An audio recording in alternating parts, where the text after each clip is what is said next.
You want to watch a trailer? No. I want to go into this dry. Okay. Might as well. So, I guess this wouldn't be a podcast without us experiencing some sort of technical difficulty on some level. Chad, are you fucking this up? I mean, I'm trying not to. Well, it's the equipment. You know, you can't really... I can't make a pizza unless you give me dough, you know? If the equipment's no good. Right. Well, I mean, I guess we'll find out. Like, if you're hearing this now, I guess technically it's fine. I mean... Maybe not, but you know, it might be okay. We're hearing some weird noises in the background of our recordings. So if you hear any of that, we're aware of it. We just don't know how to fix it. And yeah. So, what are we watching today? We are watching Cast a Deadly Spell from 1991. And yeah, what's that? This is a horror comedy mystery detective movie. Okay. Starring Fred Ward of Tremors fame. Well, I'm well aware who Fred Ward is. Okay. He plays a detective named H.P. Lovecraft. And he has he does. He has to untangle a mystery involving the Elder Gods. Now, is he playing actual H.P. Lovecraft, or is he... It looks like this character is named Harry Lovecraft, not Howard Lovecraft. Wait, have you seen this? I've seen this. Okay. It's been a while, but I've seen this. Just making sure. This was an HBO movie from 1991. Mm-hmm. They would release a movie of the week or of the month or what have you. Back in the day, back when they used to just, make their own movies. Yeah. Oh, wait, they still do. They still do? Occasionally, yeah. I don't have cable, so I don't know. I mean, they made they made another movie starring Julianne Moore about the governor, Sarah Palin.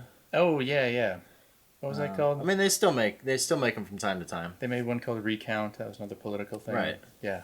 Yeah. So they still get out there, but.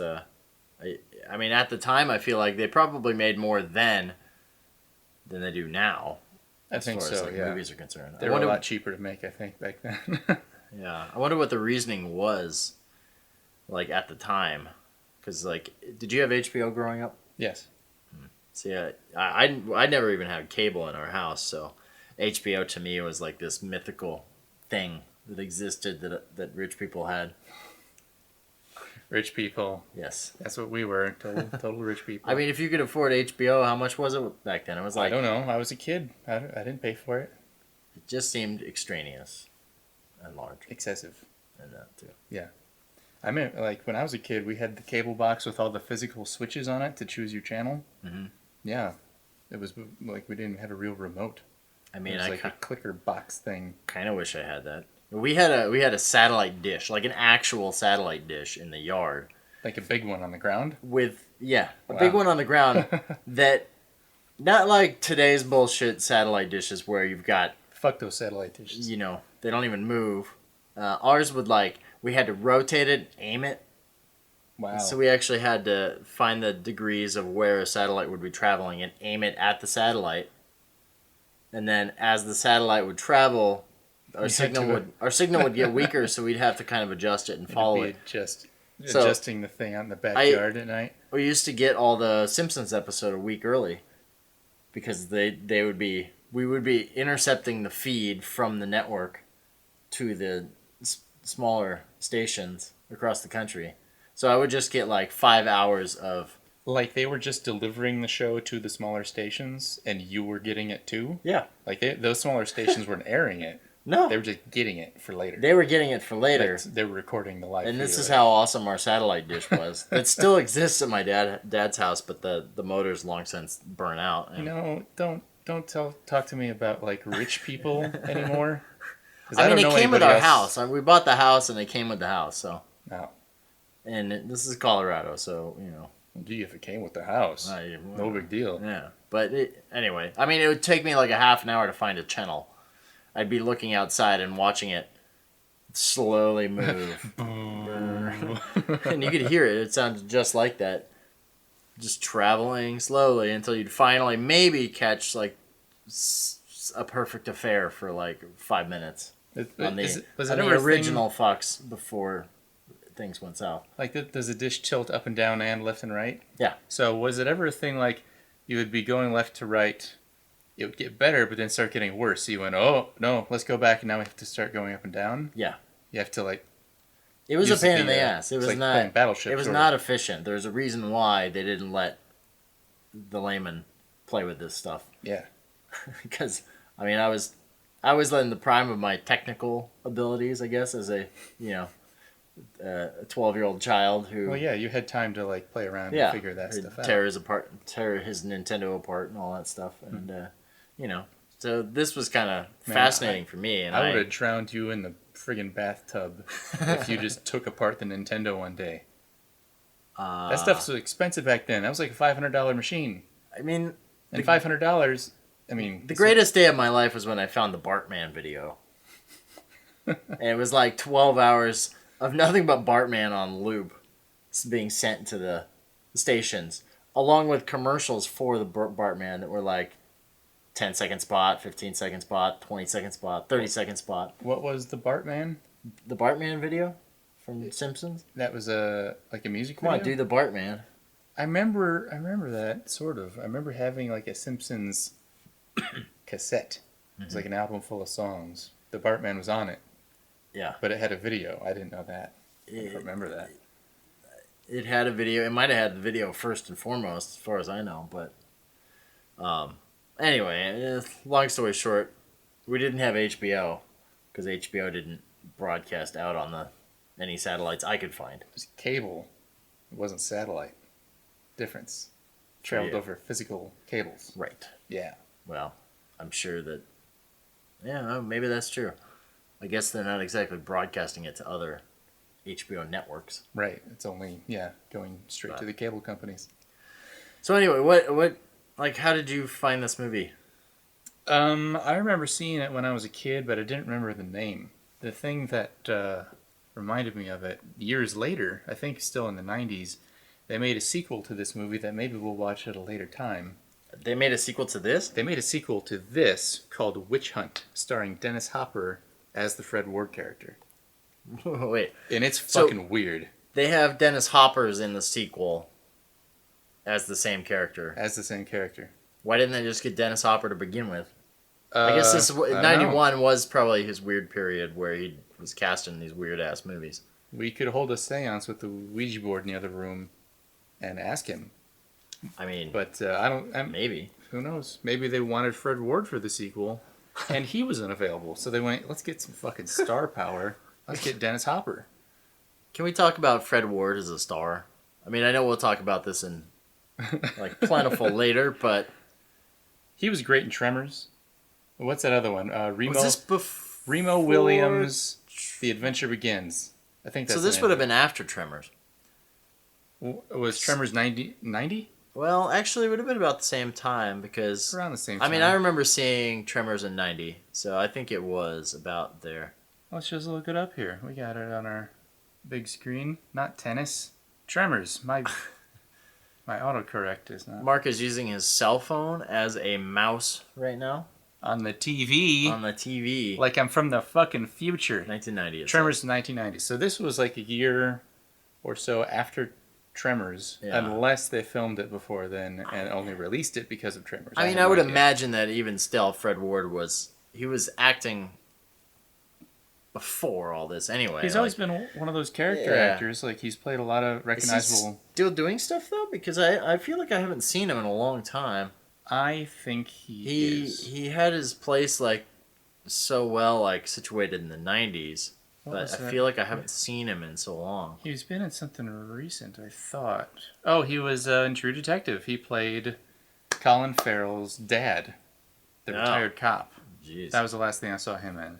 And Two Guns. He's been active. He was in Armored. That was a fun, dumb movie back in 2009. But it looks like he's only doing one movie a year is what this looks like right now. So. Well, which actually makes...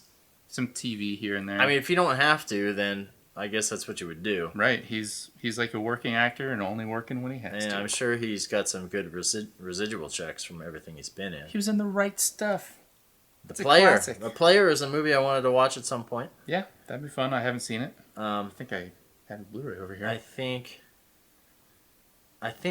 I mean, Fred Ward, he's all right. Yeah, okay. Who directed this? Oh, that's what I wanted to mention too. Martin fucking Campbell of Casino I Royale was and gonna say GoldenEye. as of Casino, Yeah, as in Casino Royale. Wow. yeah, Martin Campbell. I don't know if this was like his first American movie. Like we've said on a previous podcast, we don't do our research ahead of time. That's the whole point. We're just jumping in and watching a movie based on what we know now. So let's see. That's more like me. Okay. I'm just jumping in. I've never heard of this movie in my life. Martin Campbell, he did Cast a Deadly Spell, 91. A couple years later, he did a couple episodes of Homicide: Life on the Street. Before this... It looks like he did some TV before that. This is all like British stuff before this. So this may have been his American debut. It doesn't count then. I mean, I'm not saying it doesn't count. He definitely directed a lot of stuff. Huh. But Edge of Darkness, that whole series I've seen, and that was remade as a Mel Gibson movie. Is that what it was? I didn't know Edge of Darkness was a remake of a TV show. Yeah. Yeah, it's his miniseries. Interesting. I like the movie better, but let's not get into that. Yeah. So that it's got some impressive people in here. David Warner's in it. Julianne Moore is in it. Fred Ward. Who else? Clancy Brown. Good old Clancy Brown. And then a bunch of people I don't know. But, pretty good. Some pretty big names for a nothing HBO movie no one's ever heard of. I mean... I don't even know if it exists on video. I'm really curious to see what H.P. Lovecraft does. I want to see if H.P. Lovecraft solves the Lovecraftian horror that's set out for him. It'd be kind of weird if he didn't, and I already told you there's a sequel. A sequel? Well, yeah. Fuck, spoilers. Alright, well, let's just do it then. Should we try it? We've got like a fucking 12-minute intro here. Yeah, 12-minute intro. Let's get out of this. Alright. Here we go! See you on the other side. From the producer of Aliens and Terminator 2, L.A. in 1948. How is it? Bad. It's always bad. Something's coming, something ugly. Everyone wanted power. I'll be in my hands by Thursday. I'm attending a conference, and this volume is the key to my presentation. A conference that starts at midnight? Everyone wanted control. It's in the book. All right here. Promise, power, price. What price? You're gonna be dead, Lovecraft. And I'm gonna be on top of the world. That should settle things once and for all about who was smart and who was a chump. And everyone used magic. Black magic. The Necronomicon. Must be some book. Except Detective Lovecraft. Damn it, Phil, everybody's got to compromise. That's what I keep hearing. And what makes you so special? He's the right guy, I'm serious. And why are you wearing that hat? but it's the wrong time. Someone's throwing lesser demons at you, and you don't even carry a rabbit's foot. I can handle it. Well, I'm not worried about you, Phil. I'm worried about the people who might get in the way. He's got 48 hours to save the world. Or what's left of it. Phil, nothing in life's as funny as you think. Fred Ward. My collar may be a little frayed. Maybe I need a shoe shine. But nobody's got a mortgage on my soul. I own it. Free and clear. Cast a Deadly Spell. The HBO original movie. You didn't tell me that this was produced by GALE ANNE HURD. I didn't know it was produced by GALE ANNE HURD. Yeah, but did I say that right? What's her name? Let's try this. Let's try this GALE again. ANNE HURD. Hey, Mark. Hey, what? You didn't tell me this was produced by GALE ANNE HURD. I didn't know that. Nor did I know that the effects company that made all the creatures in this movie is the same one that worked on Terminator and Aliens and The Abyss and a bunch of other GALE ANNE HURD movies. Are you sure is... Because I saw it said visual effects. Now, obviously this is 1991. I wonder what that means.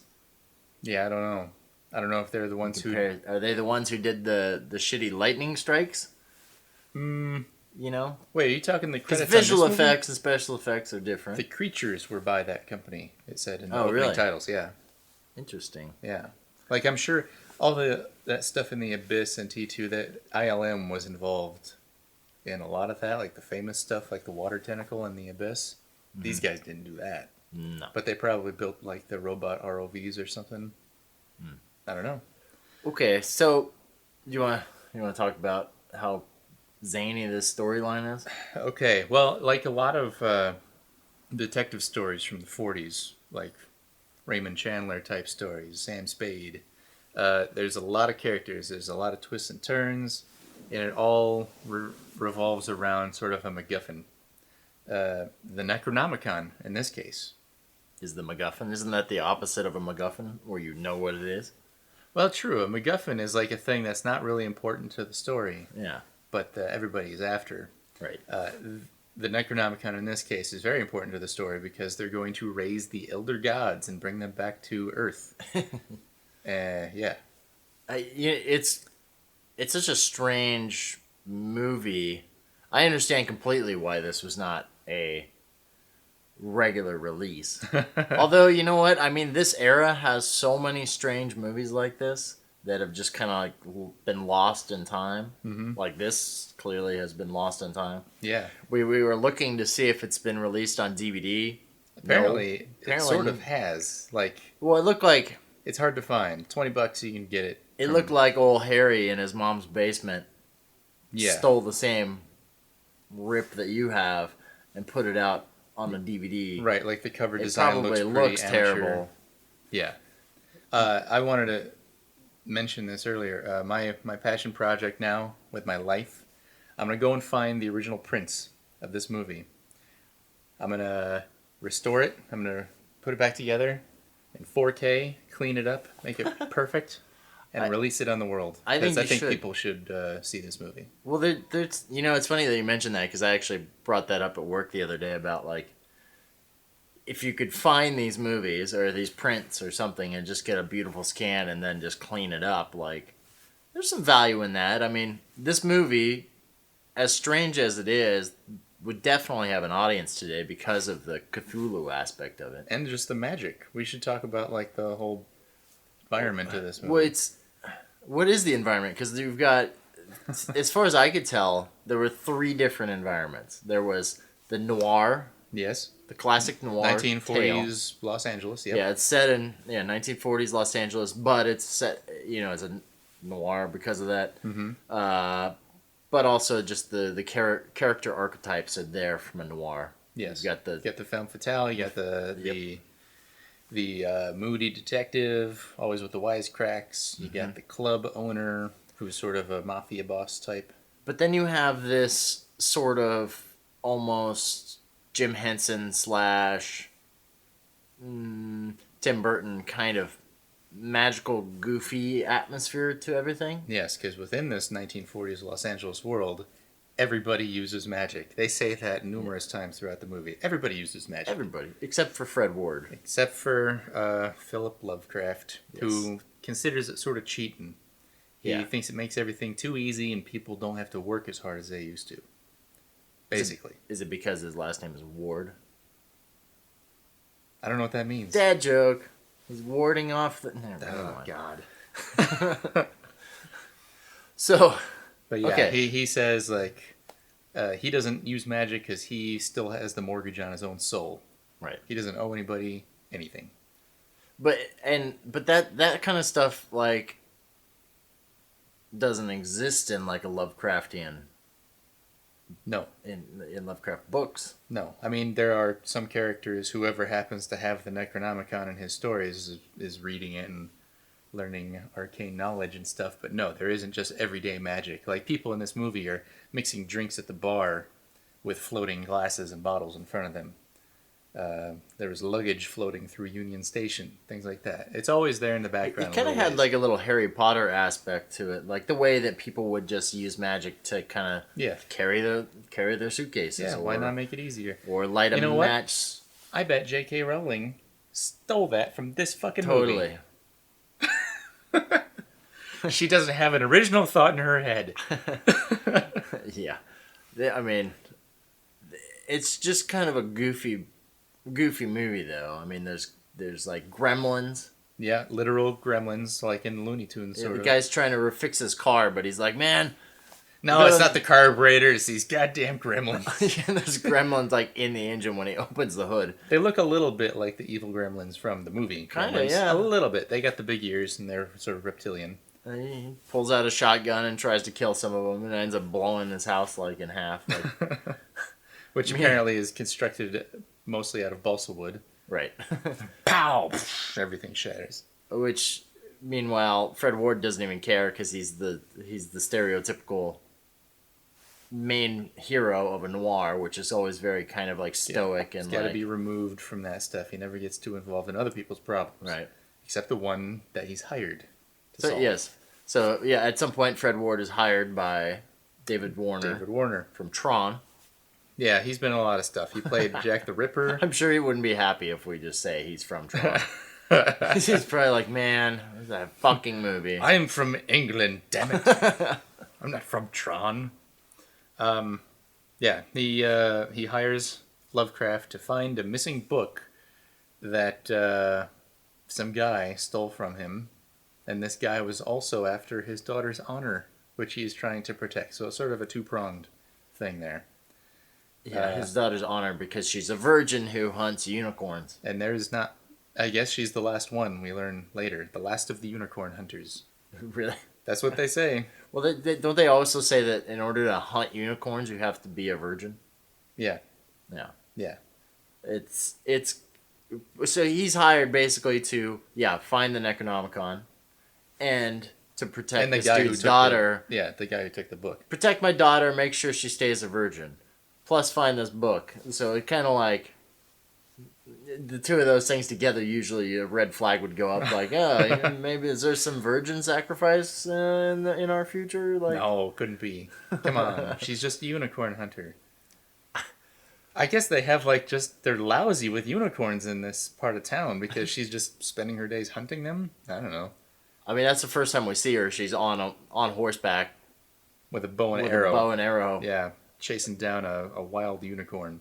Is this movie like well known I don't for think like so. Lovecraft fans? Because I was kind of surprised like how much lore was in it. I mean, they fucking summon Yog-Sothoth? Yog-Sothoth. Is that what he summons, or it didn't look like Cthulhu? No, it didn't look like Cthulhu. Slug. I think it was supposed to be Yog-Sothoth or maybe Shub-Niggurath. I'm not sure what that was supposed to be exactly. You jump into the end. They summon a big shit monster.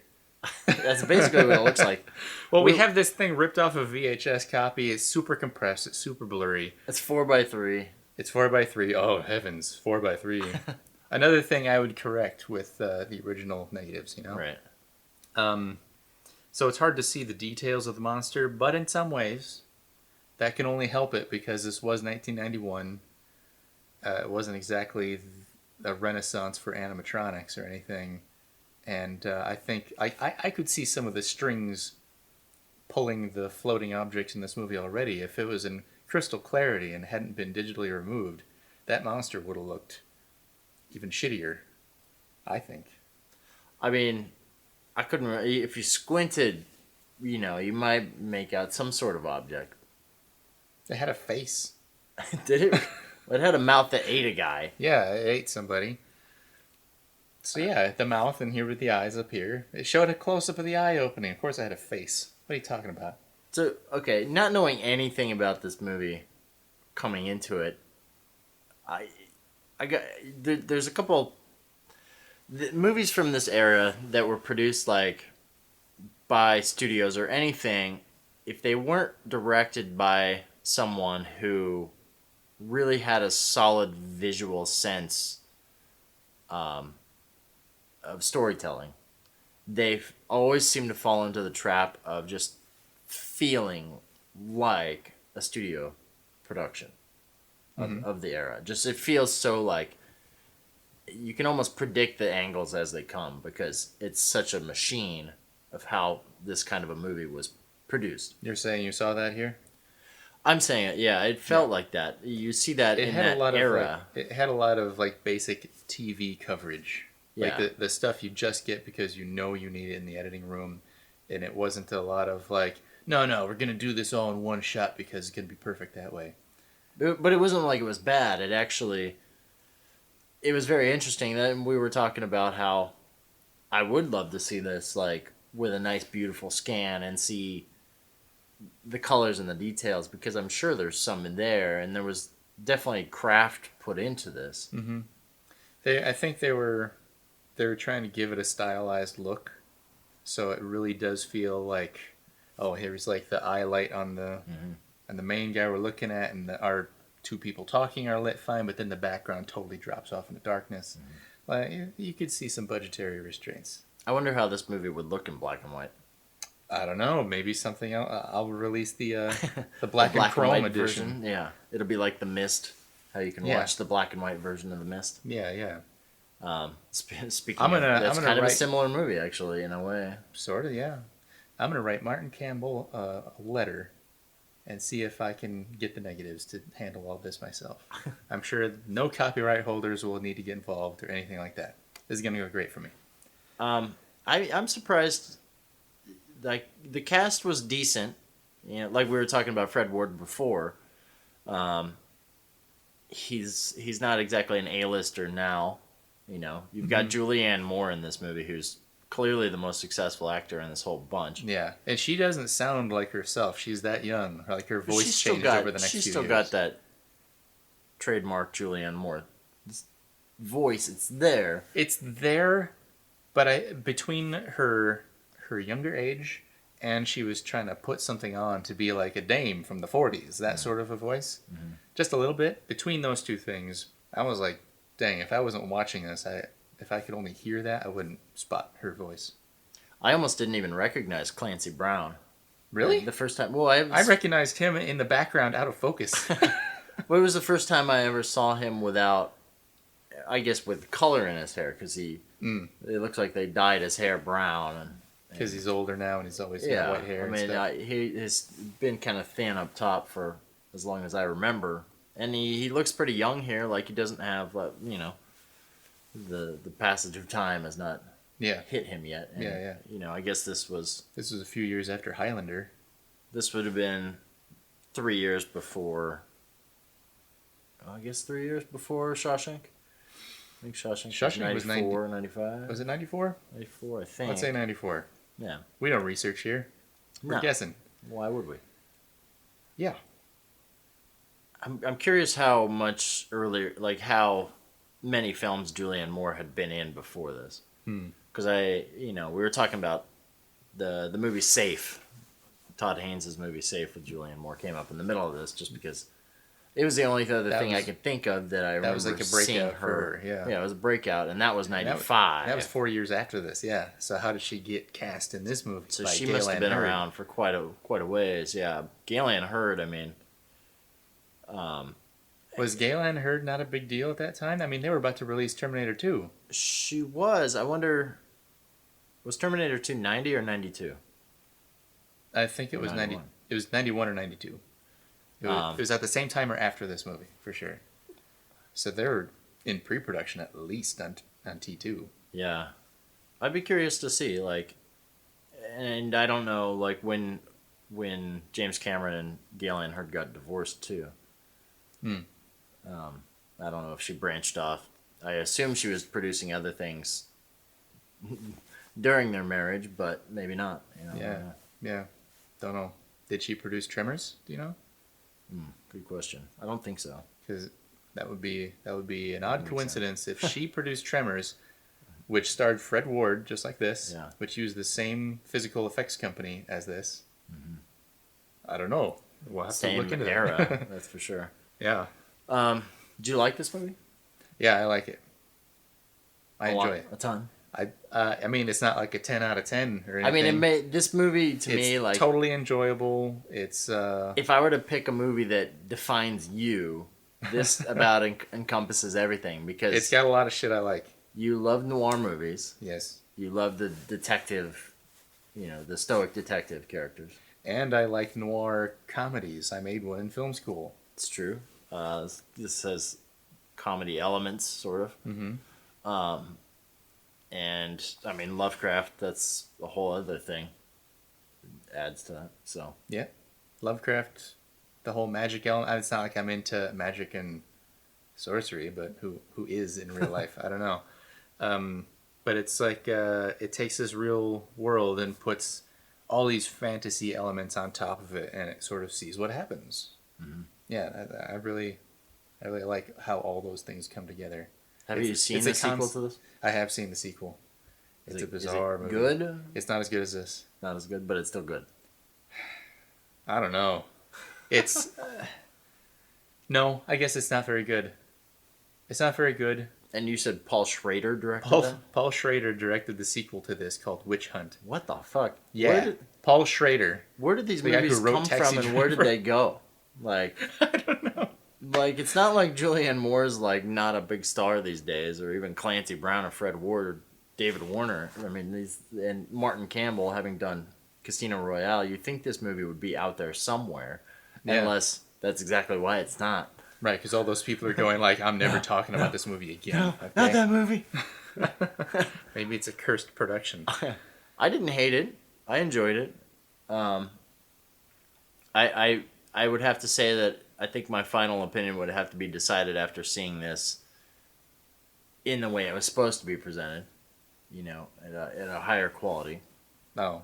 Or maybe it's supposed to be presented in shitty quality like this. I know you were spotting a lot of boom mics at the top of the frame. Yeah, there were boom mics. You could see the camera's the eyebrow on the camera kind of dipping into frame like on the top. So basically, the safe area on the TVs is a thing of the past. So we're seeing all the shit in the safe area. Yeah, it makes me wonder. I mean, I would assume that this was shot in, 35 millimeter. Mm-hmm. Not a 4:3 format. Possibly Super 16? Maybe? Possibly. Because it was a low budget affair, I'm sure. Possibly, but I doubt it because it didn't strike me as... It didn't look that shitty. And I don't know if HBO operates the same way for something like this. This strikes me as almost like an independently financed film that HBO bought after the fact because they couldn't find proper distribution. Right, because in the production credits it didn't say HBO. I don't think I missed that. If it did say that, it only had like the HBO logo at the start, and then said the HBO credits rolled. Films or something, but that doesn't necessarily mean that it was. They could have fixed that. They could have bought it after the fact. They could have put that on afterwards. It could have. It was probably just independently financed, and obviously with those kind of names, you got GALE ANNE HURD. The company was like, yeah, sure, Mm-hmm. we'll put it out, and then they made it, and then it was pretty clear that it's a hard movie to sell, I think, to a big audience, right, because it's so weird and goofy. It's got horror elements, but it's not a horror movie. It's got comedy elements, but it's not totally a comedy. Right. It's a detective movie. It's not even really it's a noir, but it's a silly noir. So strange and so different that it's not like you can pitch this as, That's a new genre, silly noir. It's not The Man Who Wasn't There. Right. But that is also a comedy. It's a comedy, but it's like more strictly a noir. Black and white. People get murdered. Yeah. This has some murders. Magical murders. Yeah. Yeah, I don't really know where to place this it has the feelings of like, I wonder what this movie came out of. Like, what inspired this movie? Do you think it was Tim Burton movies? Because it has elements of it, elements of like an Edward Scissorhands. Yeah, that's when they're in the housing community that's being the housing development. The mishmash of happy suburban life plus all these awful horror elements. But there's nothing about the movie that is original, really. No, it's the same old, we're going to take over the world plot. And every character is an archetype of some kind and ripped out of the pages of Raymond Chandler. And it really doesn't have an ending. I mean, it does, but it's kind of a dumb... The ending kind of left me dry. Right. He summons... I'm not going to get into details. Whatever. Oh, you're talking about the climax? I'm talking about the climax. Oh, I'm talking about the very ending. Oh, okay. Like the last shot in his office. The climax is they summon the monster, and then the monster is presented with the virgin, and the monster looks at the virgin and picks her up and goes, this doesn't taste like virgin. She's not a virgin. And then just decides to eat the bad guy instead, and then goes back to sleep. Yeah, fuck you guys. I'm going back to bed. Like this thing lives for millennia underground. Only once every 666 years is there this chance to wake it up, and they fuck it up by not giving him a virgin. So he just kind of eats the guy who had the book and goes back down. What's the reasoning for that anyway? Like, why? I guess do the old ones not want to be awoken? Is that the deal? Is I really can't tell. Out of all the Lovecraft stories I've read, I don't know if they even want to be here. Because it seems like they'd be woken up and then lay waste to everything. Right. And that's it. I don't know what they want. But in this particular case, it's like, this virgin doesn't taste right. So right. Like they did. I'm going to go back to bed. The ceremony worked. It crossed the dimensions or whatever. Clearly. It woke up Yog-Sothoth. He was there. He was in this world. And then he goes... Not even a virgin. Maybe it's like, unless you're going to give me filet mignon, I'm not going to bother coming to the party, guys. Picky ass old one. Right. Like, I mean, he was already showed up. here. It's at the party. Like, come on, man. Let's hang out. Let's have a good time. So it just kind of went and ended, and then your problem was with the very ending. Like, again, everybody knows watching a movie like this, they're going to win in the end. Right. But I won't get into the details of how that is because there's a story still that might be entertaining to someone. He goes back to the office. Lovecraft now has the Necronomicon just chilling on his desk. This powerful portal to another world. And he's like, well, I want the morning to come. I want to hear people start their cars and talk about baseball. And everything's fine because I've got the book. And it ends on this close-up of a book. And the music kind of turns creepy for a second. Roll credits. What just happened? There was like a weird tonal mismatch happening. It went back to noir. Yeah. Like, it made it sound like, now that I've got the book, I'm going to do some shit with it. But he doesn't want to do it. Now that I've got the book, I'm going to make a sequel. Paul Schrader's going to direct it. The Necronomicon is not in the sequel. What?